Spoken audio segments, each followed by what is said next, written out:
amount of people who think that their credit score is crazy until they talk to a lender and they're like, oh no, we can get you approved at, and they're like, I could have did this 3 years ago. Yeah, you talking to your cousin and them. You know what I mean? It's like you gotta talk to some credible people. For real. You talking to Pookie. You gotta talk to some credible people.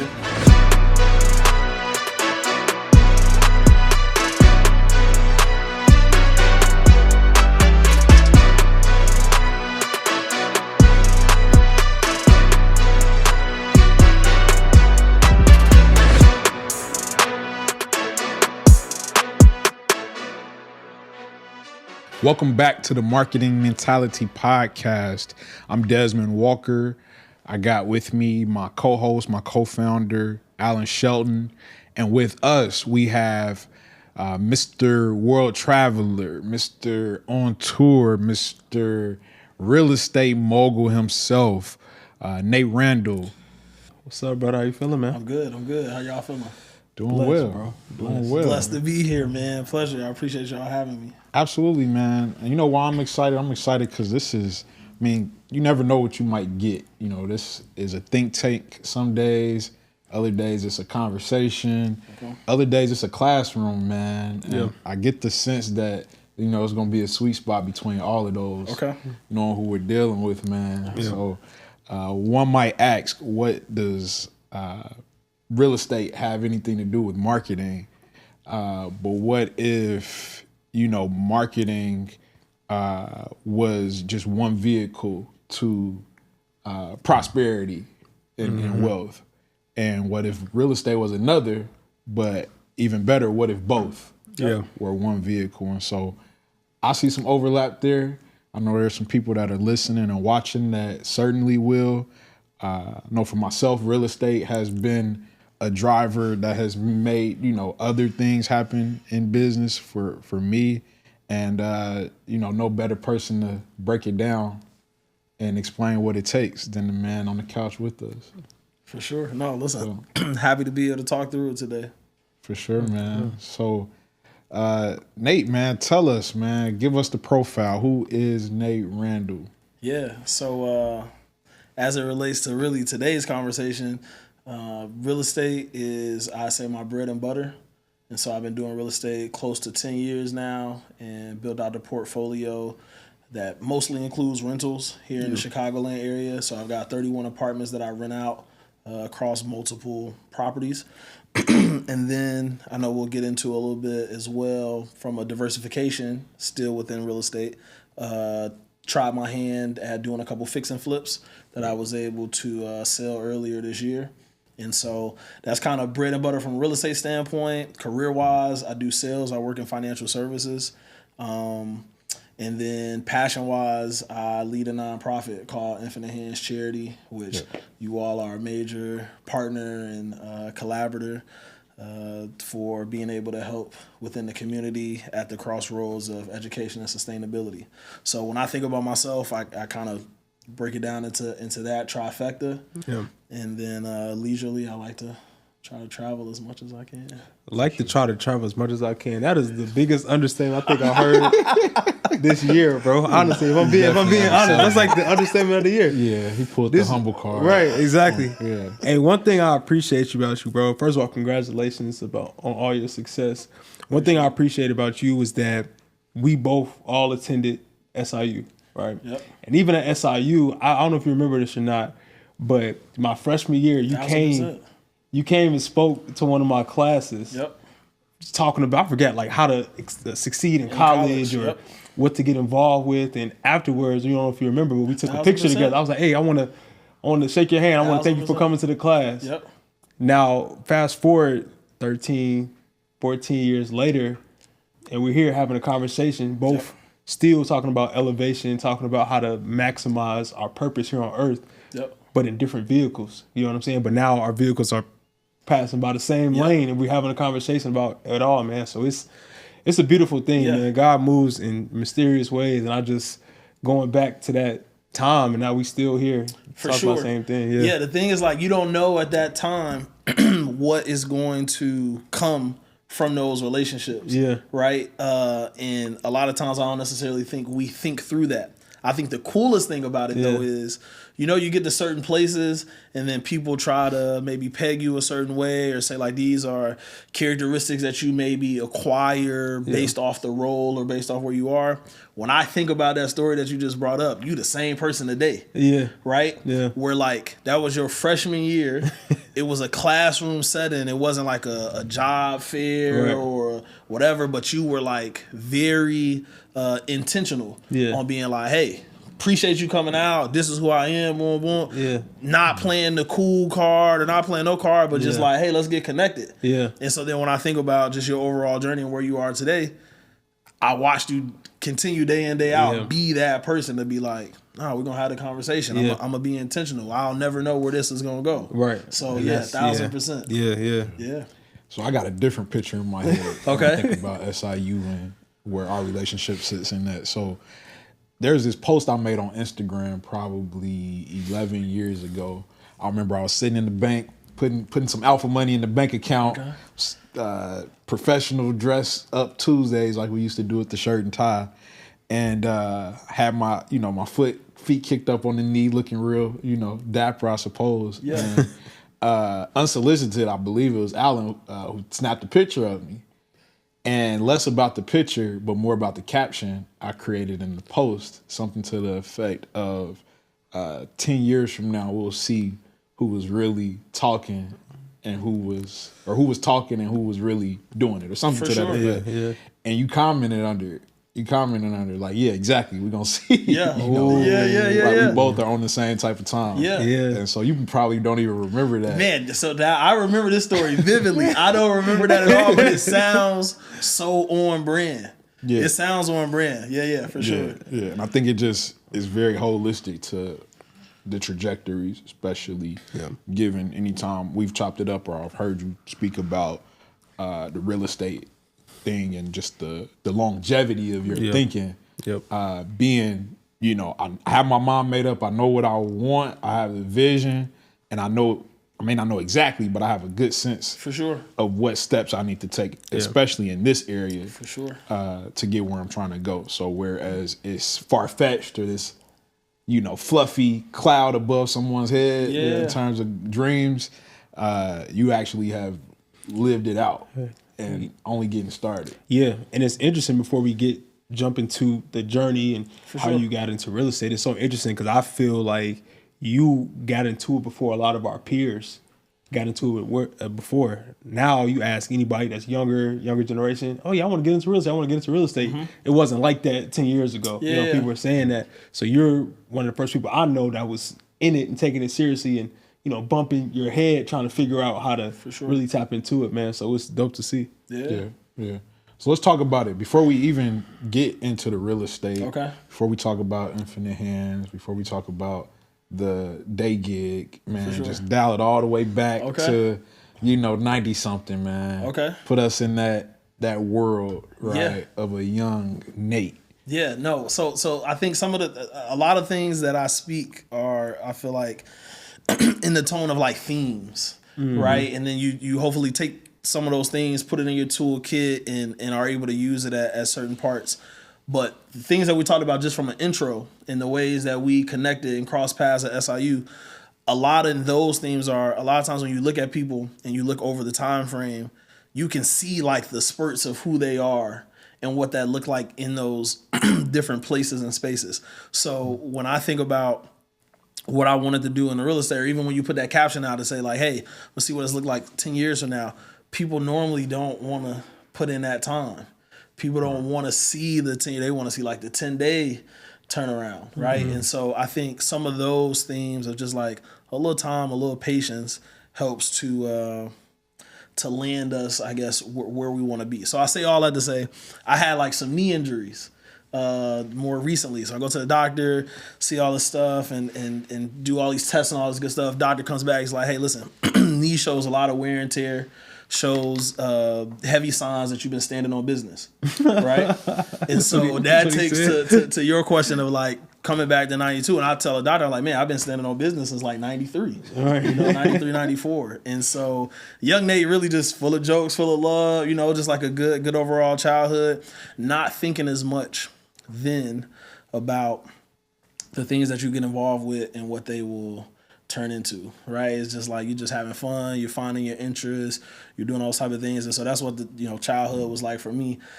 I see the spurts of entrepreneurship when I was a kid, right? I was like cutting grass and shoveling snow, but then like trying to take it to the next level. I might have did that for like a summer or two, and then I'm like, all right, how do I get my money more guaranteed? So then I started doing like contracts, especially for like the snow. The grass, you can kind of like predict. Yeah. It's like every week, every other week. Snow, you don't know. So like, how do I find this number? And then it's almost like the under over, right? Yeah. What's the sweet spot of how you charge? And then if it snows a lot, you kind of losing per shovel. If it snows less, and so trying to navigate those things. I'm trying to navigate those things now, but I wasn't thinking about it then as intentional. It was just like, that's where I was.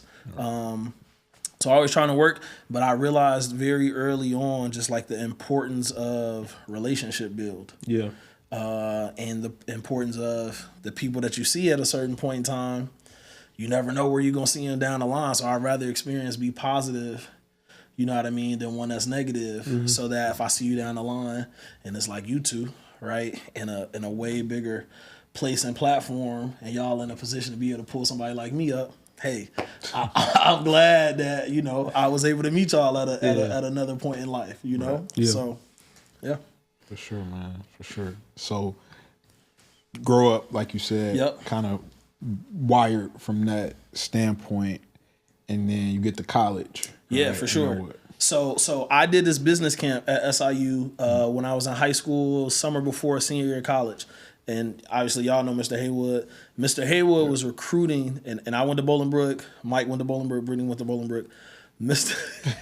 Hey, y'all suburbs be beefing, right? Because you home with Flossmore, right? Yeah. Listen. He just dropped it straight. He just dropped the bees. It's crazy. So we went to Bolingbrook, and Mr. Haywood was recruiting us like we were like athletes. Yeah. He was like sending us SIU merch. He was coming up to different things that we had that we weren't even necessarily telling him about. He showed up to our graduation.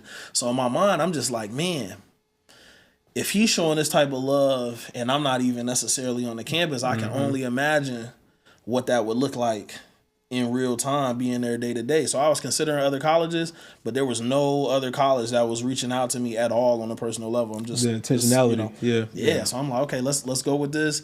And it paid a lot of dividends. Mr. Haywood was able to teach a lot of themes the same way. You call Brittany right now, you call Mike right now, anybody that's been under the Haywood regime, is heavily on living off the company, working off the company, traveling off the company, those type of things. And I can show you in my life and my career how on a regular basis I'm doing those things. Yeah, you know what I mean? But he ingrained that to get the most out of the company. And I kid you not, that's probably like one of the biggest things that I'm heavily about when it comes to like the career. I'm full of hot takes. There's some hot takes in that career area where I'm probably not playing the same game that everybody's trying to play. But I'm good with the outcome of like what is working for me. Yeah. So let's talk about it. Yeah, let's talk about it. What is the game that you're playing right now? Yeah, for me it's like another thing. When you're working a day-to-day 9 to 5, to me, and I would say this with a caveat to say that you all's business is different because everybody can come talk to you that works for the organization. We're not talking about like a Microsoft Office. Right. In 2 years, when y'all got a couple thousand employees, it's going to be a little different. Everybody can't just, Yeah. But from a standpoint right now, it's organic. And even when I talk to like Joy and stuff like that, I'd be like, yo, you got to double down because you got a chance to be a part of something special. Like y'all only going up. Right. So when you work in just a regular corporate 9 to 5 where the CEO does not know you from Adam up the road, I don't feel like the value's there. I feel like the company is always getting the better end of the stick, right? And I feel like you're only as good as the work you do that day. No matter how influential you are for a company, no matter how groundbreaking you are, no matter what you introduce to that big name corporation, there's never a situation where you're done with that company that they call you up and they're like, yo, you know what? Our earnings this year was so crazy based off this thing that you implemented to you. You know what? We're going to send you another check. We know you don't work here no more, but we just want to. Never is going to happen. Right. The things that we're doing for ourselves entrepreneurially, the payment is usually not in today. It's usually down the road. Yeah. Now, a lot of people have entrepreneurial goals. For me, I'm trying to find something that can fuel me being able to go after my entrepreneurial goals. Right. I commend people who just jump straight off and be like, quitting the 9 to 5, I'm going straight entrepreneurial. For me, I'm like, no, if they're going to throw me this paycheck, I just want to stay off the naughty list. Let me stay out of the way. Coming out of college, you want to go C-suite, senior level trajectory, all these hours. And it's just like, you may do that. You may get the role. Yeah. Most times you're not. Right. And your paycheck was the same. So I found this lane where it's just like, my manager sees this. It's just like, I'm trying to get the most out of the company. I tell everybody, go get a remote job. Mm-hmm. Right? And so I try to live and do the things I need to do on the company's time. Straight up. Yeah. Right? If I need to take care of business, I need to go to the bank. I'm not doing it or taking time off or this and the third. I'm getting my work done for sure. But I'm not trying to overshoot it. So I got that steady income, and then I'm spinning my wheels on the Bank of Nate. Right? Mm-hmm. Nate Randle, LLC, whatever. I'm spinning those extra wheels to figure that piece out. Yeah. So I'm no longer trying to hit the corporate home run. Right. I want the nice pay. I don't want to manage people. I don't want too much responsibility, and I just want to stay out the way. Yeah. So that I can fuel and grow the real estate empire, travel whenever I want, all that type of stuff. Yeah. Yeah. It's interesting because the way I look at it is for any workplace, right, there's a bigger picture that workplace has. Mm-hmm. Call it vision, call it a roadmap, call it objectives, whatever. That's the big picture that you need to fit into to make it make sense for the company. But also, you have a big picture as well, which is what you're describing, whether it's a long-term picture or it's a big picture in terms of you want to go left, right, up, down, whatever. But I know that for us, we are intentional about asking that question the very first time we sit down with somebody that's considering working for us or we're considering is, what's your bigger picture? Because we need to do our best to understand what it is and kind of draw that dotted line in between the two, right? 1,000%. Because there's only so many promises that can be made on either end. Yeah, and I think, again, for you all from like a startup digital company standpoint, again, I think it's different. I can get behind something like that as a individual contributor to you all's company because I feel like the value in what I could bring, whatever that is. I'm not saying I'm bringing, right? Just like if I actually go for it, I think it'll be realized within these walls. Right. You know what I'm saying? Because you're do y'all consider yourself a startup? Yeah, we still in. Yeah. I consider it, right? It's like you get those opportunities. You're not getting that opportunity at Google. You're not getting that opportunity at Amazon. You're not. So from those standpoints, I can get behind it because I do believe that the things that can happen here that are ground changing, those conversations can happen directly to you all where you can feel like a voice is being heard and you can feel like there's equity involved and those type of things. To the point that you made, when you're in that big ecosystem, you're part of the program. Yeah, and it's interesting for us too. As we started our agency, we had to have the same conversations. We worked in corporate, both of us did, not for a super long time, but we were able to see the beginning, the middle, and the end, and we understood it. Like, okay, even if we still were in corporate or whatever the case may be, we would still have stuff on the side. That's healthy anyway. Yep. You know what I'm saying? Just to work in something 100% of the time and not make time for yourself to have hobbies or have other passions outside of your job. Hopefully you can connect the two within, but sometimes it doesn't happen. So you have to create your own lanes, your own path. That should be something that anybody wants. You know what I'm saying? 1,000%. And I feel like the place where people, because I think the thing is like everybody, people say you can't categorize everybody in one thing. I think I can say, and maybe I'm wrong, everybody wants to be able to do whatever they want to do. Okay. Right? Whatever that looks like. Yeah. In the perfect world, everyone would like to individually do whatever it is they want to do, whether it's chase a dream, be lazy, whatever. It is hard when you're trying to tell somebody or somebody's asking for help to get to a certain place. It's hard to get them to sacrifice from their 9 to 5 time because that's their bread and butter today. And it's hard to get people to see the bigger picture. I'm not approaching people from sacrificing the 9 to 5 time. You really know where the sweet spot is? What's up? The free time. There is no ROI on none of the stuff that's, majority that's on TV. Majority of stuff that we normally subscribe to. Right? There's normally no ROI on the doom scroll. Right? If you're a digital marketing company and you're using social media as a tool, completely different. Perhaps. Right? But when I'm not doing that and I'm just doing so I be trying to tell people like, yo, get rid of the free time. Because if you do that, the earlier you do that and the more you do that, what happens is you end up creating more free time. You know what I'm saying? In the long run. So it's, again, a lot of stuff is just like a little more patience, a little more long game. We're like, hey, maybe I got to, sacrifice a little bit now so that I can live the life that I want a short time down the road. Yep. So speaking of which, this is actually the perfect, moment to turn the dial a little bit. For someone that's listening or watching, Nate, who is in a 9 to 5 role right now, but has aspirations to add some cushion around that work time,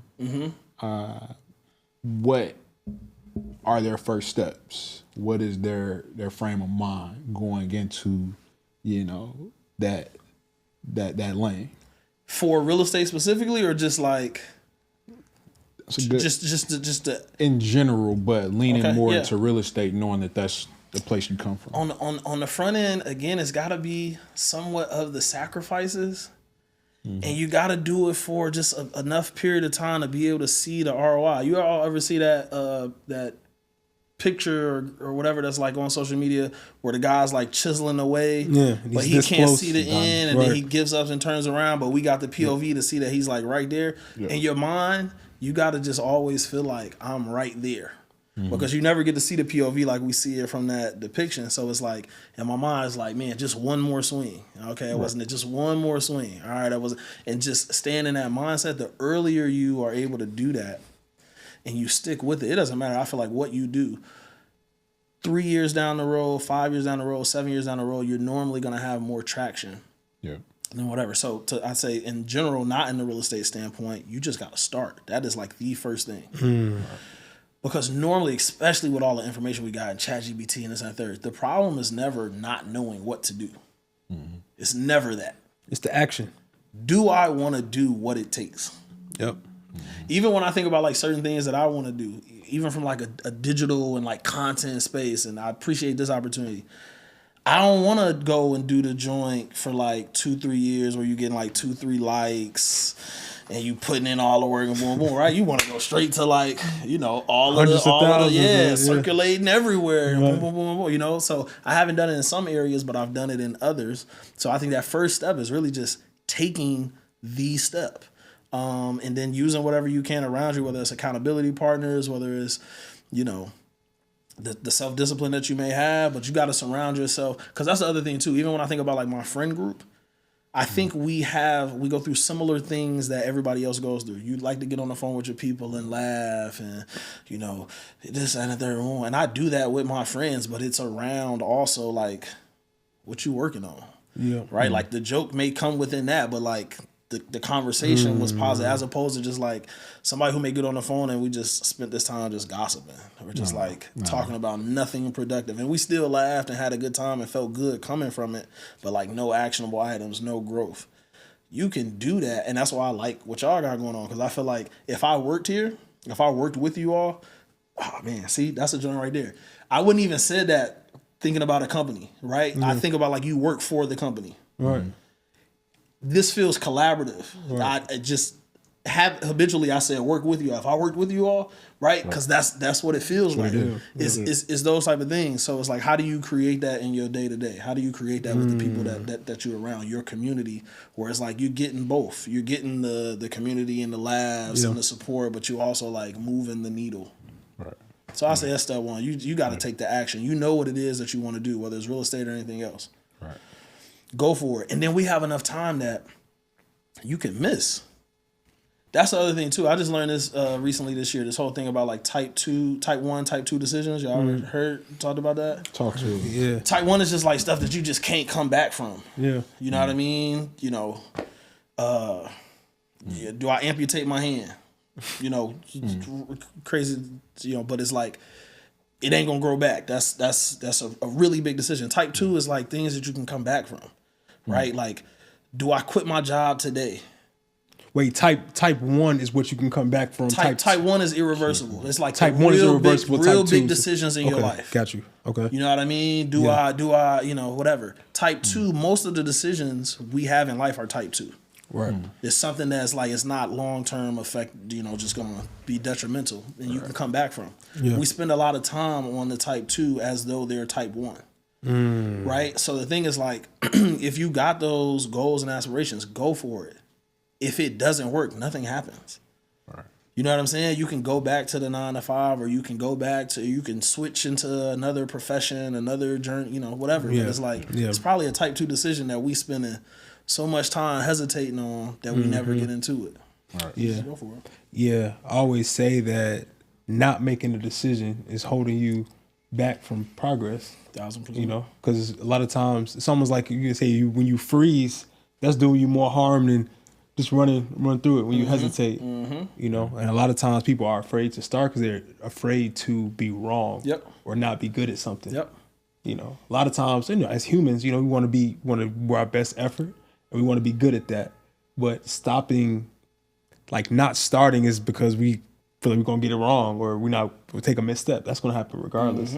So what I hear you saying is that you have to just take the action, whatever action it may be. Yeah. Nobody has all of the answers. Act on it.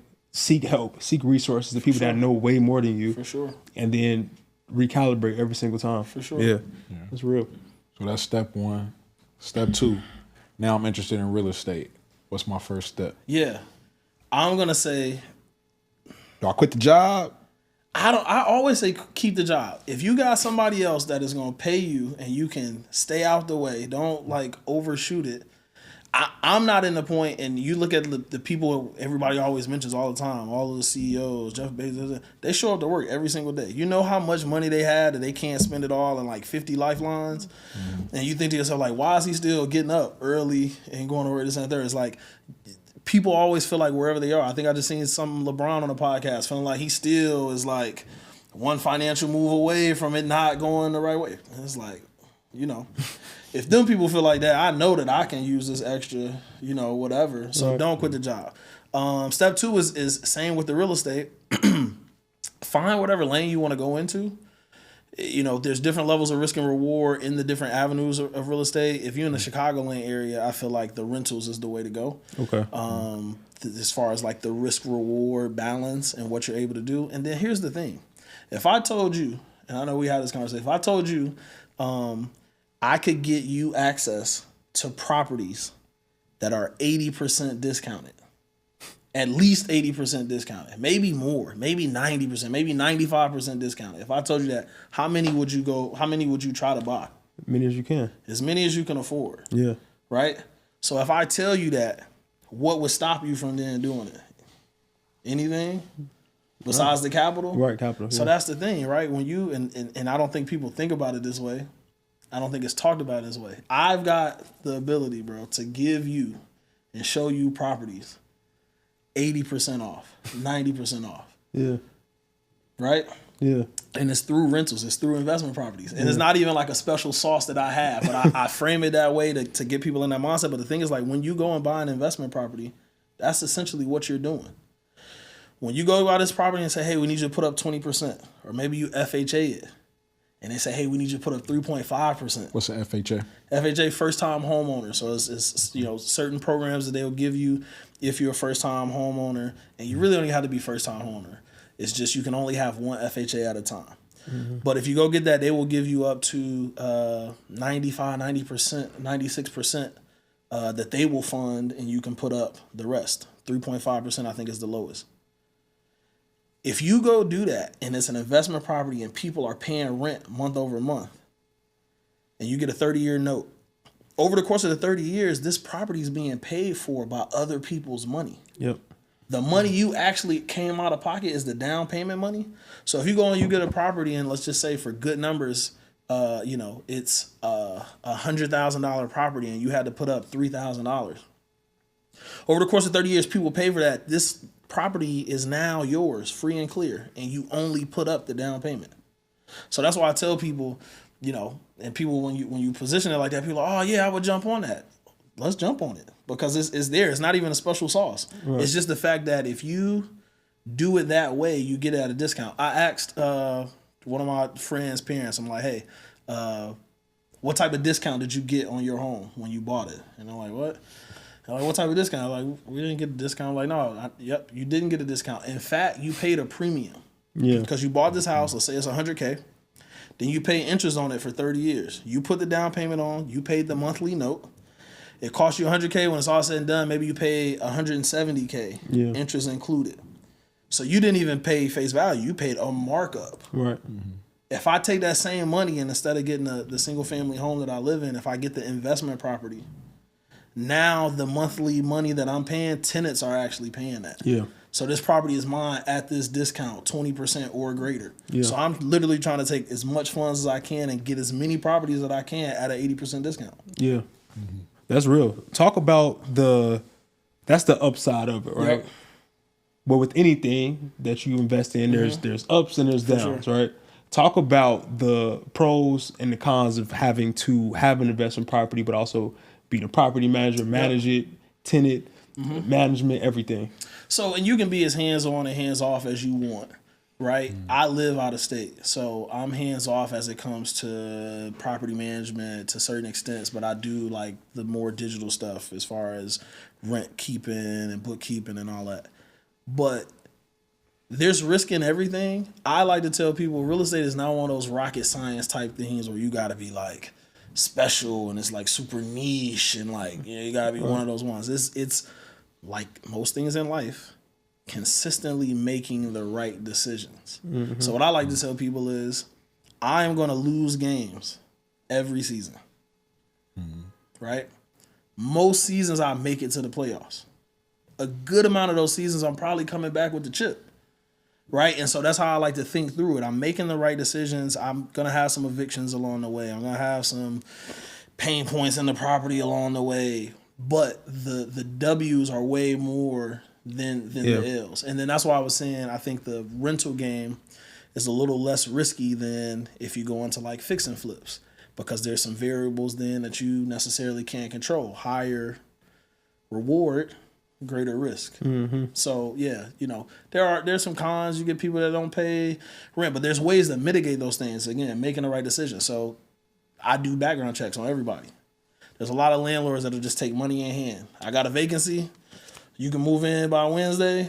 That's the other thing too. When people reach out and they're like, I'm looking for this apartment, I need to move by the end of this week.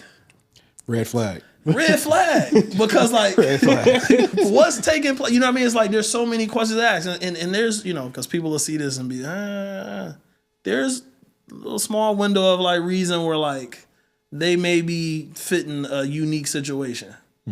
Most times there's some level of procrastination or some level of we did something that we wasn't supposed to, and now we, what I mean? It's like usually those are signs that if somebody reaches out and they're looking for something in like 2 months, that gives me like, oh, they're a planner. You know what I mean? Like they probably have 2 months of rent sitting somewhere. You know what I mean? It's just like this is probably a better situation. Chances are. Yeah. So to go back just a little bit, because we're talking about evictions. Yeah. He got into the pros and cons. We got to get the close first, right? Yes. So you talked about the FHA. Yep. Which, as you said, isn't type of mortgage loan that allows first-time home owners to qualify. Yep. Right. What are those qualifications in that case? Is that a route you've taken? Yeah. So my first property I got was an FHA property. Okay. And then this is why I was saying I made that caveat earlier where like it's not just for your first one, but you can only have one at a time. So I ended up selling that property. I could, even though I got 31 apartments, I could go get an FHA loan. So you bought your first one with the FHA with loan, FHA, but then you sold and then I sold it. So you get that FHA back. Yep. Okay. You can only have one at a time. So I haven't used it again, but like right now I could go get something 4 units or less and put down 3.5%. Right? And that's a sweet spot. So the thing is like, yeah, go and get the spot. From a closing standpoint, qualifications, you need a pretty decent credit score. I say at least maybe like a 650. I'm not the guy for heavy and that type of stuff because I'm not the lender and I don't want to give like misinformation. Yeah. But I tell people aim around a 650 credit score. Have your paperwork in order and those type of things. It's not a crazy process. It's just like anything else. You just got to do it. Paperwork. You know what I mean? Yeah, some paperwork. But a lot of times people go off hearsay and then they never take the steps. They just feel like it's such an uphill battle. You ever think about like why so many people don't have TSA pre-check but travel at least even if it's just like once a year? Yeah. I don't. It's just like people think like the process is so, you know what I mean? It's just like, but the amount of time you wait in the line over the times that you travel, you could have just did it. The reason the reason I don't have TSA pre-check because you don't have it either. He has clear. But the reason I don't have TSA pre-check because I think about as many times as I've traveled, I've probably only missed like one flight, and I've never like, man, you know what? I was at TSA pre-check right now. Now those lounges, I'm sleeping on that. I need to get into like the reward so I can get into the airport early and get into a lounge. Let me ask you a question. When you go grocery shopping or whatever like that, and you go to Whole Foods, wherever you go, Mariano's, when you get ready to check out and you look at the lines, do you gravitate towards the shortest line? Do you like I try to pick the shortest line or self checkout if it's what I'm saying, if I got so it's the same thing. We go to the airport. It's like you're not looking at the lines. We're like, you know what? I got time. Let me go get this long line. You know what I mean? Get the pre-check, man. True. Especially as much as I'm seeing you traveling. Yeah, I know. You know what I mean? I know it's probably worth it. I'm like, Yeah. Dang. Now if I was, we'll see. So that's the joint. Yeah. And on the closing wave, it's just like, you work with a realtor, you work with a lender. They give you all the things that you need. The bottom line, what I'm saying is go get the property. Yeah. Because every single day properties are going up in value. Go ahead. Real quick, I'm sorry. Nope, you got it. I want to make sure like this is very practical information for someone that's hearing this or watching this for the first time, right? Okay. Lender. Yes. Agent. Yes. That's not you. No. Who are those folks? So I'm just a real estate investor. I can't help people on paper get a property. I can help verbally and like what we're doing right now is what you do. But you need a team. And that team consists of at least a realtor who's going to help navigate the conversations for you getting the property. Okay. If you are in Chicago, the best realtor that you can have, my shameless plug, is Chantel Franklin. Shout out. We're familiar with Chantel. 1000%. Another Saluki. But there's plenty of great agents out there. You need that piece. You need a lender that's going to be the people who are financing the deal for you. When you go and buy a property, you're putting up a percentage. They are funding the rest, and that's just a financial institution, a bank, a credit union. So you can shop that around. You can shop the lender around as well. And then you need an attorney who's going to look over the contract and the paperwork and negotiate your, money that you're negotiating off the purchase price, or making sure that there's no back taxes or, faulty deed information. The team that you need normally consists of those people. Mm-hmm. The coolest thing about all three of those people, nobody requires money up front. You only pay the realtor if you close on a property. Yep. So this is free service? Yeah. The realtor piece is free because they want to close on a deal with you. So a lot of times people think like this is a misconception. The realtor is going to work all day long to help you be able to find that property because they want you to close, and then they make commissions off of that. The lender only makes money if you go through with the loan process and close on it, and then they make a commission and points and those type of things. But they want to help you find a deal. They want to make sure that your credit score is what it is. The attorney might require like a retainer up front, but in general, normally they're not charging until, on the back end. That's the trifecta that I feel like you need for the process. Wow. So far it sounded like a pretty sweet ordeal, man. You get the opportunity to put all of a little over 3% down on a home. You got a team you're getting equipped with that you don't necessarily have to pay for up front. So let's say you qualify, right? And now, it's off to the races as far as searching for homes go. What happens after that? So because we're using an example of trying to get an FHA, which is like the easiest as far as low percentage down, with an FHA, it has to be 4 units or less. So I encourage people to go get the most you can get, 4 unit, look for that, or 3 unit. And so with that, you want to probably use like a Zillow or one of the realtor sites. I use Zillow for my 4 units or less. Okay. And then I'm doing for Chicago. What I do, the kind of hack I use to filter out single family homes, because I think it's really hard to like on that platform be like, I'm looking for multifamilies. Right. Change the filter for bathrooms. So normally I'll change my bathroom filter to 4 or more. Most single family homes aren't going to have 4 bathrooms. Right. So that's normally an indication that this is an apartment building, and then my search criteria gets more defined. Right. And so then I'm doing that. I'm using that to look, and then we're probably going to go through those steps. Right. So I'm looking to figure out. I was just thinking about, like you said, Zillow. The different sites, man. I'm thinking about that filter they got just for you. You know what I'm saying? As well. What's that? Oh, Nate coming back. Oh yeah, let me show him all the. Let me show them all the list properties. I think it's called the premium property. It's the two P's, the premium properties. No, listen. I would say most of my deals now are in the commercial space. So I'm using like a LoopNet or a Crexy, because you're able to see more commercial deals, the ones that are not 4 units or less. You're now getting into, like right now I'm under contract for a 15 unit. I'm going tomorrow to see a 27 unit. Right? Those you won't see on Zillow. You're going to see like everything 4 units and less. And so if you're getting started in that bucket, that's where you want to be. Right. So let's say, the 27 unit, you see it, you like what you see. Is that a call to the agent? Like, hey, this is what we're doing? Yes. What's that? Yeah. So normally for me, and I'm coming to Chicago on like a regular basis, a few times a month. I will hit the wave where like I am actively searching. I'll do some quick due diligence to say, okay, does it meet certain criteria to look like it's profit here? Is it an undervalued property where I can add the value?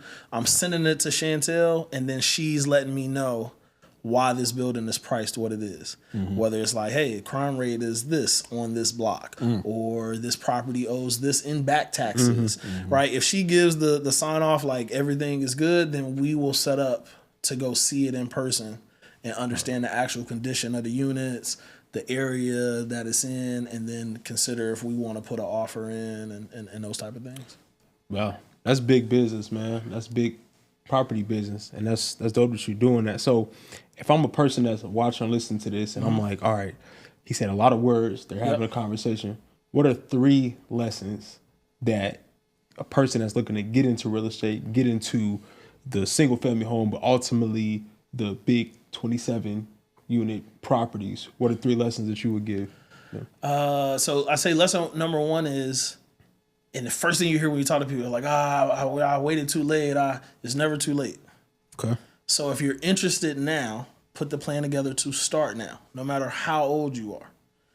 The earlier that you can get in, the quicker that you're able to scale. So when I talk about having 31 apartments, once you get that first one, that's the hardest one to get. Right. So for anybody that's listening out, we're on the hardest part of the journey right now, being able to secure that first one. Yeah. Things will happen behind the scenes, such as equity, right? Where you can now pull out money to fund the next property. Right. Yep. And so again, lesson number one, the biggest thing is like try to get in as soon as you can, whenever that is, so that you can start taking advantage of those type of things, that equity play.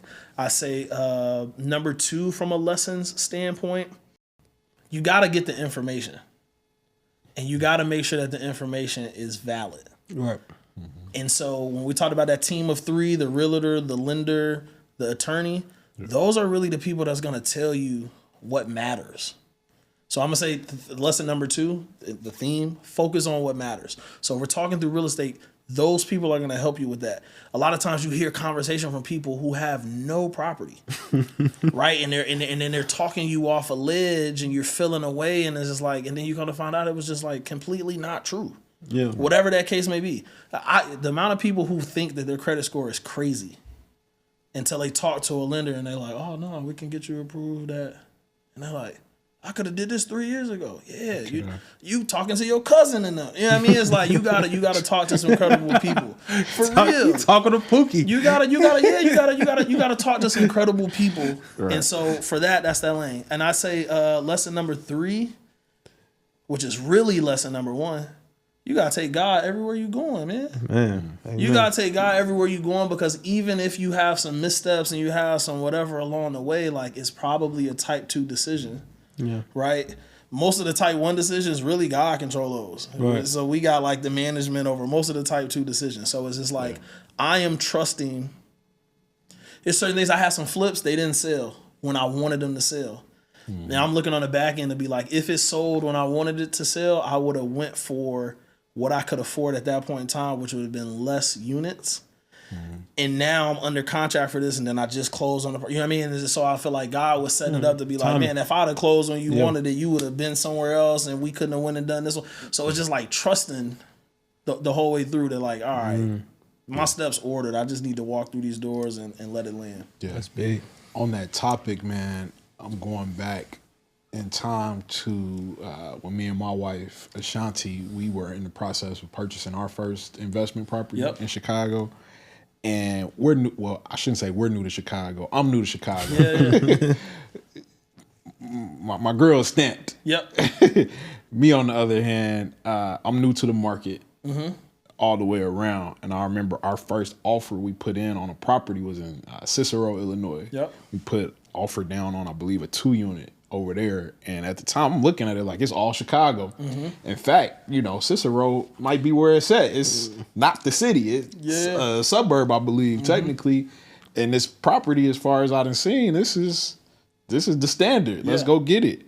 As it turns out, man, we went through the appraisal part of the process, which we didn't necessarily get into detail on. But if you're not aware of what an appraisal is basically an valuation of the worth of your property. Yep. Someone may list the property for, in this case, I believe it may have been like $345,000. What the appraiser does is comes in and they say, all right, there's properties on this block that are more closer to 300 than 345. Yep. Your property is 315. Damn. Damn. Those are alarm bells going off, right? For different reasons. And in your case as the buyer, and in our case, when you're talking about that mortgage loan, that FHA, that lender is only going to give you what that appraised value is, not what they say it is. Yep. Because who doesn't want to write their own check if they have the power to do so? Anyway, that's the situation we found ourselves in, where the appraisal was this, the selling price is there, the seller ain't budging. Now we gotta resort to a plan B, because they pulling the deal. And we're getting that earnest check back. Like, keep it moving. So I say that to say, I remember at the time it being January 2020, and just the start of what is a series of what seems like unfortunate events.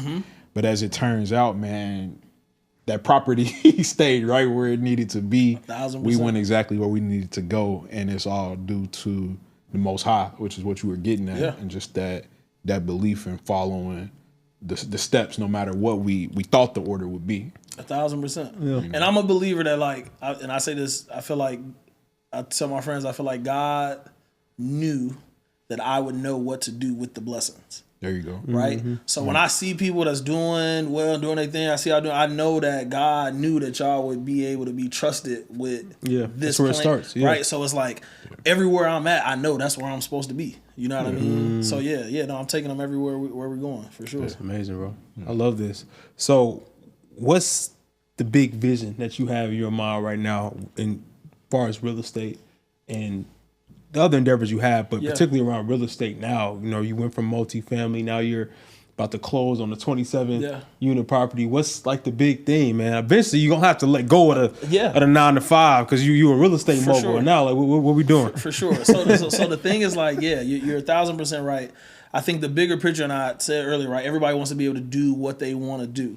And so the goal for me was to grow the real estate portfolio to a place where it would be my retirement plan, where I could leave the 9 to 5 and still actively pay for the things I need to do. I reached that maybe like 3-4 years ago, but again, to the point of like, I can get there faster if I keep it going. So I think bigger picture is, at some point in time, I do leave the 9 to 5, and I'm more in my purpose. And I think that's why when I'm giving like those tips is like keep the 9 to 5 on the front end while you're growing whatever the entrepreneurial journey is until it gets to a point where you can put full-fledged in it. And I remember when us having those conversations about pivotal times along the journey where it's like, does it make sense to make those decisions, right? And seeing how it turns out. So bigger picture for me is like continuing to grow the real estate game. Diversification within real estate. So I started to do the fix and flips. I've done a couple of those. I look to do new developments at some point. But really just being authentically comfortable in who I am and what I want to do. Yeah. The person I was 10 years ago when I started real estate and where I thought about my corporate journey, I was doing a lot of the things that I thought were going to get me the places I wanted to go corporately. At this point, I'm more focused on, again, doing the things that I want to do, but also being able to help along the way. Yeah. So I'm always having these conversations. I try to give out as much free game as possible. I don't have like no course or no whatever. And I'm not knocking those people, but it's just $9.95. Nah, none of that, man. It's just like let's have a conversation. You know, I want to be able to do that for people. I've never paid for any real estate game, so you know I'm not looking to do that as the MO. But again, I'm all about growing people and taking people with me. Yep. Even at this point in my life, just the level of comfortability. My dad was talking to me this week. I went to a funeral and he's like, yo, you need to go get some dress clothes, man. You need to, boom, boom. I work 100% remote, 9 to 5. The church I go to, you can wear fitted caps. Like, you can wear whatever you want, you know what I mean? So it's like the need isn't there. I think about when I first started in corporate America, the dress code might just be like collar shirt. I'm coming shirt and tie every day trying to make the difference. Now I'm at a different place where I'm more intentional. I only have hair, right? I had to phase my whole life. I started growing in the pandemic. Because at that point, I was at a place where like I didn't really care anymore where the corporate trajectory went. So I wasn't as concerned about like my headshot as I am now concerned about the association with people who look like me and success. Mm-hmm. Right? Because the average person is not going to think if they see me and don't know anything about me, hey, this dude owns 31 apartment buildings and is, traveling every other week and da-da-da. You probably, especially if you're not from our culture, you probably make some assumptions. Mm-hmm. That's not, right? I want to shake as many hands on this level. I show up to as many corporate calls on Zoom with no hat on and this here to be like, yeah, this the guy that we working with. To help make that association so that somebody else's journey along the way is like a little less judged. And so I'm trying to find those opportunities and avenues to like drive that change now. To be who you are authentically. For sure. Without having to code switch or be someone that you feel like someone else wants to see. I was just talking to Terry earlier this week, and we were just talking about the whole concept of like, how revolutionary they consider the afro to be, and it's just the way that our hair grows out of our hair. Out our head. Yeah. You know what I'm saying? But like that was like that's a symbol right there. Yeah. It's a movement. Right? It's a symbol, but it's literally just the way our hair comes out. You know what I mean? It's like it's those things. So I'm in a different mode now about just the things. Again, I said I was at lesson 2 or umbrella 2, like focusing on what matters, I think was the joint, that theme. Yeah. Nate, what have been some of the mistakes? Let's talk about the mistakes Yep, being too comfortable. My first apartment building I got, the FHA one, it was one street over from the church that I grew up in. There was a woman, she's like, oh man, I need an apartment. Me and my son in the studio, he's gonna go to high school. And I'm just thinking like, man, if my mom was a single mom and this was us, I would hope that somebody would, so boom, threw her in there. No background check, no nothing. She a church member. Paid rent for like 2 months, never paid rent again. First property, so every dollar is super crucial. Yeah. Right? Never pay no money. And I go to do the eviction process. She literally looks at me. It's like October-ish, November-ish. And she says to me, she's like, you do know this is the wrong time of the year to be doing this, right?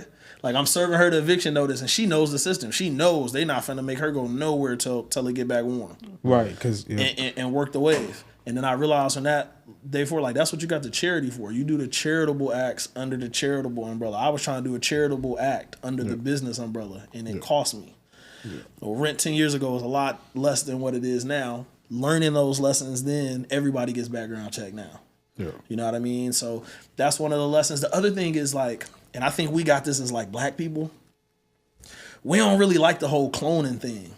We don't really like following somebody else's lane. You know, we want to be like brand, original. Fresh. Well, yeah, right? Yeah. And I did that with even in my own lane. When I expanded to North Carolina, I was very dead set on building out a North Carolina team. I ran through some hiccups there. I had some people run off with money, right, and stuff like that. And I eventually ended up bringing the Chicago team down to finish it. My Chicago team I've been working with for like 6-7 years. I should have did that from jump, but it was like very important to me to like break new ground here and, you know, be innovative. If I can do it here, you really ain't a bad man till you can do it twice. You know, it's just like, that was done. Just run the play. Just run the play. It's right there. It's right there. So yeah. Yep. I say those are a couple bigger lessons that I learned for sure. It's crazy. I'm glad we're talking about tenants now because it's just crazy what you experience, man. Whether it's what you just described, which is certainly on the more extreme end when you're talking evictions and showing up, knocking at the door at the sheriff, right? I think there are some misconceptions too that people would be surprised to understand. Going back to what you were saying earlier, there's a lot of like demystification, I think, that can come about when you actually go through it. So, for example, a lot of people have this idea that Section 8 is a red flag or comes with a preconceived notion that it's a tenant who doesn't take care of the property, doesn't keep the place up, they're bad people. Man, I come from Section 8. Okay. Number one, my mom will sweat bullets if she is missing, one day past the first, right? Yeah. Even if you have that grace period, I know firsthand that that's not the real truth. And even as a landlord, right, out of 5 tenants, 2 of them are voucher-based tenants, CHA, Chicago Housing Authority. And I say this on record, they're my best tenants. Yeah. I have my reasons why I believe they are, aside from them being good people. Yeah. You got to understand you have a voucher. Comes from the government. Comes from the government. That's security for them. Why F that up? Why F that up? Yeah, for sure. You're gonna compromise 95% of your rent along with the $30 you pay for nonsense. Most people aren't gonna go that route. For sure. So that's one lesson. Okay. I think is worth I agree. Sharing as well. I agree. Anything else you can think of on the tenant tip? As far as like lessons learned? Lessons learned from tenants. Representation matters.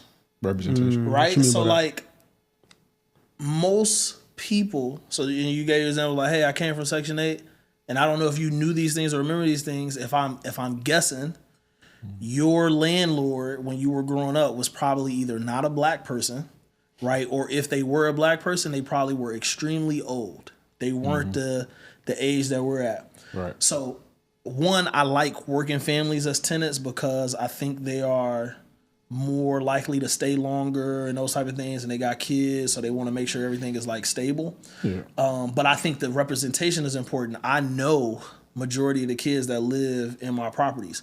I'm having the conversations very passively, but it's the implant, right? Where they understand this is pathway as well. They will grow up and know like, yo, this guy was like my landlord and I want to own building, whatever the case may be. So I think that's an important piece where like representation matters, but then I also think that it helps in how they treat your property and treat your overall neighborhood is like what you're going through. So like you talk about, you know, Section 8 and then like, you know, government shutdown and those type of things. I try to have some type of relationship where like I'm understanding right now. I can tell you, I got 3 tenants that work for the government, right? So we're being very accommodating right now because they're not necessarily getting funds. That is completely different than somebody who's just don't pay rent. And being able to make that distinguishing or that separation, most people who probably don't look like us ain't taking that much time to care. Right. I need the money. I ain't got it. I don't know what you do for work. Yeah. You know, we probably didn't even do a background. Hey, listen, eviction process. You know, those people, they're good with me right now. Yeah. You know, and as far as long as the government shut down, and that is I think where the representation matters. You got somebody who understands more than just the business piece for people who are actually trying to do the right things. Get the benefit of the doubt. Yeah, for sure. And we're going to work with that. We're going to, you know, whatever. Yeah. What about you, Alan, having come from a real estate company on the marketing side, but starting off from the leasing side? Yeah. From my perspective, I don't know if you knew or not, but I worked in leasing. I was a real estate, I'm not going to say a leasing agent, sold property or rental properties like luxury, high rise, you know, in DC. And what I find from that, man, I always say like that's true marketing for me, because I'm literally selling someone a new home. They might have just moved to a new city. They might be going to college, right? So their parents are dropping down, being a grantor for their apartment, or whatever the case may be. But one thing I realized in doing that, man, is like you said, it's people's livelihoods, right? You get to network and talk to people from all different backgrounds, you know, and they're making an investment. And a lot of times they're making an investment in you, right? You're making an investment in them, right? The property is, from my perspective, but as landlords, you have to decide on the person, but the person's deciding on you too. They can live somewhere else, right? They can live there, they can live somewhere else. So when I think about the responsibility that we have, that you all have as landlords, and what I had back then is making sure that you show up and representing your property or who you are in a way that someone else feels attracted. That's marketing to me, man. You really opening up somebody else's livelihood, right? And a lot of times people don't save for just a year and then leave. They're investing a lot of money, a lot of time. Families are raised in that place, you know, promotions are had, you know what I'm saying? Like memories are made. I got a tenant who has been in the building since like the 70s. Yeah. Right? She's like 80 something, whatever. And when I bought the building, I reset her rent to what she paid in 1999. Oh, you grandfathered it in, right? Went back to what she's paying, and we not going up as long as she stay in the joint, right? And it's just like my parents gonna get old. That's some, you know. It's like you want to do this. Like, I'm gonna get old. You want somebody that's gonna look out. You know what I mean? Fixed income, boom, boom. It's like, to your point though, like she's there. We know her. We converse. I got some questions for y'all. I don't know where we at from a time standpoint, but I came with a couple just to understand on the real estate digital marketing play. Because where do y'all think that y'all can, you know, do you think there's some lanes where, as it relates to like digital marketing, what you all do from that front, and where you can tie into real estate? And then I got some things that I think about where I can see y'all at, but I just don't necessarily know how it works for, you know, numbers and, you know, the bottom line of like a company standpoint. But I feel like there are gaps that digital representation is not there for real estate. Any y'all ever think through any of that? I can start. I think, like I said before, coming from my background working in property management, I already know that there's synergy between having great marketing and connecting people to a property. I used to market for properties that weren't even built off the ground yet. Like, call them lease ups, right? They won't even be done for like another year or two. You already got, but they're still like writing blogs or talking about what amenities are going to be inside of the property, or boosting up the neighborhood because it's about the neighborhood as well, right? So the better you can do that, the better that people are bought in even before the building has walls around it. So I understand how that can be. Now, where I think we can help is the communities in around Chicago, different neighborhoods, right? Communities that have like a bad rap or something like that, but are developing, but people don't necessarily know that because for 30 years you've been saying this about a particular community. You know, like you said, like a building, you might not want to buy a building in this community, not knowing that community is on the rise. Yeah. And now unless you're just doing your homework, you won't even know what's on the rise. You look up 10 years, you be like, dang, where did this come from? But in reality, it was Hyde Park wasn't always Hyde Park. You know what I'm saying? It had to build up to that point. So I think digital marketing and marketing in general comes in is being able to tell that story, tell that narrative around the community, the people in the community and what is happening. So you're switching that narrative so people are more knowledgeable about what's happening, and then you're connecting that with the actual development that's happening as well. Okay. Yeah. Yeah. No, well said. Yeah. I mean, I'll keep this all the way 100, right? If it wasn't for real estate, narrative wouldn't be as far as my role in it. You know what I mean? Or entrepreneurship as a whole. Would I be doing something else? Of course, but real estate has afforded me the ability to create a safety net. Yep. And not only for myself, but for my family. For sure. If I go back on the calendar to March of 2020, that's when me and my wife purchased our first investment property. We closed on, let's say, like 23rd of March or something like that, right? We know what happened mid-March of 2020. So at that time, it's looking very sketchy. Is this going to go through? Is it not? Is this going to, make sense?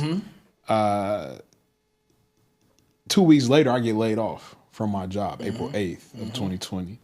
And it was like this realization that, while I was thinking from a scarcity mindset or surviving, I'm like, we did this exactly when we were supposed to. Every time. And it happened exactly how it was supposed to happen. So now, relative to being in a situation where there isn't no rental income coming in or W-2 income coming in, I have this at least to keep that nose above the water. And so that's exactly what it did for me. So I remained laid off that entire year.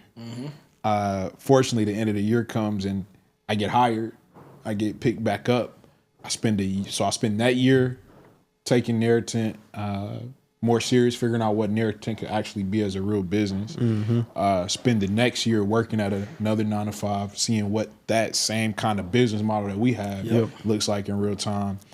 And right before I jump from there, we purchased one more building right before I leave out the door, and that even further added that that cushion throughout that safety net. And so what that puts me in a position to this day is let's say you have 5 apartment units, just playing with numbers, right? Let's just say for intents and purposes you got $10,000 in rental income coming in per month out of those 5 units, somewhere between $1,500 and $2,000 per month in rent. You pay the mortgages. You got to pay the mortgages. You got to pay the note, right? Let's say you got half of that still. Now that 5 goes towards, and this one thing I learned from you is use that rental income to stay wherever you want to live at in the world, right? So now you got $5,000 in house money, as they say, right? To pay that, it's like a coupon on your own rent. The Bank of Desmond. Man, I ain't seen that one yet. But man, I happily take the keys to the vault, man, when they open it. But in all seriousness, though, imagine that, man. Imagine being in a situation where you get just that much more sleep at night because if everything goes to shit, which is very probable at any given time to happen, I know I'm gonna have my rent money. I know I might have a little bit extra to pay for the necessaries. Am I in the hills? Not yet. Oh, yeah. I'm not Soon in the come. hills yet. For sure. But to go back to your original question, man, you're looking at it as far as where the overlap happens. Yeah. I like that. You know, I'm still gonna be studying the book of Nate myself, man, because while 5 units is, I'm blessed to be in that position. Yeah. I'm shooting for 10. I'm shooting for 15. I'm shooting for 20, man. Yeah, and we having a conversation. So and you already on the trajectory, and like I said earlier, it's like the first one is the hardest. For you at this point, it's a matter of when. It's not a matter of if. Yeah. You know, and the scaling comes. The things that you've been able to do from those 5 units, you'll do that from 10 and 15 and 20. As long as you keep doubling down, you know, you'll grow. I'll tell you real quick my thoughts. Yeah. And again, I don't know where it works from like a numbers standpoint, but like when I am looking at these buildings that are for sale, one, normally the pictures and content is horrible. Right, the quality is not there. Yeah, you know, somebody's like hand in the, you know what I mean? It's just like if somebody's uncle doing it, who's not like, this is not what they do. It's just like a piece of the overall grand scale, and it's like, oh, it's a really nice place, marble, da da da, but like bad lighting and da da da da da. Sometimes I see spots and then I go see them in person. I'm like, man, this is so misrepresented. Like, I really want it now. I look better than, you know, that type of thing. I think the other thing is, even on the apartment side, people are doing it, but it's not scaled. I would think by now, as long as the technology's been out, I would think that every apartment that you see on like apartments.com or Zillow has the 3D Matterport. Right? Most of them don't. Yeah, 80% plus. I'm just throwing numbers out, but I would say 80% plus do not have any type of lane in that. Now, again, I don't know how much the equipment costs and what the margins look like, and boom, boom, boom. But I see a lane for that. But then I also, even from a social standpoint, content standpoint, if you all watch any of the real estate pages that like show luxury Chicago, whatever, just check out this, you know, North Shore. Blah, blah, blah. There's not much representation from us. Yeah. Right. And then to the point that you made, so then because of that, right, like most of those videos are not showing Hyde Park or Bronzeville or boom, boom, you know what I mean? So I think through that as like maybe that's a place of you know, overlap that comes a part of the narrative brand. If nothing else, I'd love to be able to, or like I'm sourcing out right now to try to figure out how to do that in my properties. Yeah. You know what I'm saying? To make it more appealing. So might have a joint venture on our hands, so, man. You might have just planted a seed. Y'all heard it here first, man. Y'all heard that. Y'all see the vision, the meeting of the minds that are happening right here, man. This is only on Marketing Mentality, man. Hey, Nate, bro, let me shake your hand, bro. I appreciate you, man. For sure, man. Blessings to you, my brother. My only bone, man, is I think we just at about our cap of quota for Marketing Mentality. At this point, bros might start to feel some type of way. We got. Listen, I seen y'all had one of the other brothers in here earlier. And that, I think that his story was cool too, because it sounds like he's a product in certain ways of coming through you all's program. You know what I mean, and being able to see this. So it's another one of those situations where, you know, you lock in something and you never know where those places are going. You know what I mean? Yeah, you never know. For y'all at the quota.